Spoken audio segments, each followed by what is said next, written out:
তৃণমূল কংগ্রেসের গৃহযুদ্ধ এবার দিল্লির নির্বাচন সদনে। আজকে নির্বাচন কমিশনের ফুল বেঞ্চের সঙ্গে ঋতব্রত তৃণমূলের বৈঠক হয়। ঋতব্রত তৃণমূলের 10 জন প্রতিনিধি তারা দিল্লিতে গিয়ে আজকে নির্বাচন কমিশনের ফুল বেঞ্চের সঙ্গে বৈঠক করলেন এবং প্রয়োজনীয় সব নথি কমিশনে দিয়েছি বৈঠকের পর জানালেন Ritabrata Bandyopadhyay.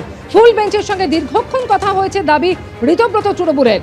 Party chartered bureaucrat hijack করেছিল, পার্টি পারিবারিক হয়ে গেছিল, এই মন্তব্য করেছেন ঋতব্রত বন্দ্যোপাধ্যায়। তারাই তৃণমূল বলে কমিশনের ফুল বেঞ্চের সঙ্গে বৈঠকের পর দাবি করলেন ঋতব্রত বন্দ্যোপাধ্যায়। অধিকাংশ বিধায়কই তাদের সঙ্গে বলেও দাবি করেছেন ঋতব্রত তৃণমূলের সন্দীপন সাহা।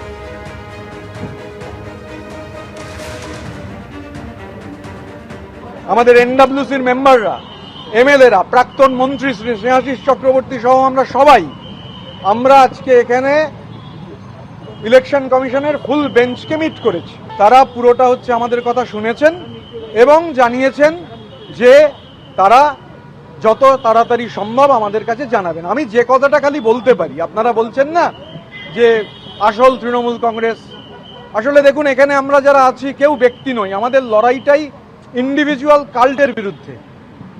তৃণমূল স্তরের একটা পার্টি যেভাবে একজন চার্টার্ড ব্যুরোক্র্যাটের দ্বারা হাইজ্যাক হয়ে গেছিল, যে পার্টি হচ্ছে একটা পারিবারিক সম্পত্তিতে পরিণত হয়েছিল, একটা প্রাইভেট লিমিটেড কোম্পানিতে পরিণত হয়েছিল, আমরা যারা এখানে মিলিত হয়েছি তারা সবাই সেই ইন্ডিভিজুয়াল কাল্টের বিরুদ্ধে লড়াই করছি, কালেকটিভের লড়াই। তারা তো আপনাদের জন্য শব্দ ব্যবহার করছে, জনগণ বলছে, এখনো বলছে, মানে মিডিয়ায় বলছে, রাস্তায় দাঁড়িয়ে বলছে না।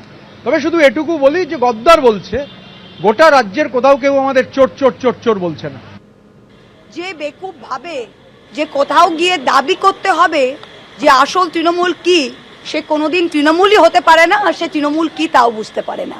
কারণ যে আসল তৃণমূল সে জানে যে মমতা ব্যানার্জি তৃণমূল এবং দলটা মমতা ব্যানার্জি এবং তার হাতে আঁকা প্রতীকটাই, তা সে যেখানেই যায়। তিনি আজকে ব্যানিশ কুমারের কাছে গেছেন, একজন বেকুব একজন ব্যানিশ মাস্টারের কাছে গেছে, এর বিরোধিতা বাংলার মানুষ দেখবে। আমি তো আবারই বলছি যে তৃণমূল কংগ্রেসকে যে কেউ দাবি করে যে সে আসল তৃণমূল, সে তৃণমূল কংগ্রেস কে বা তৃণমূল কংগ্রেসের মর্ম সে এখনো বোঝেনি, বহু বছর লেগে যাবে।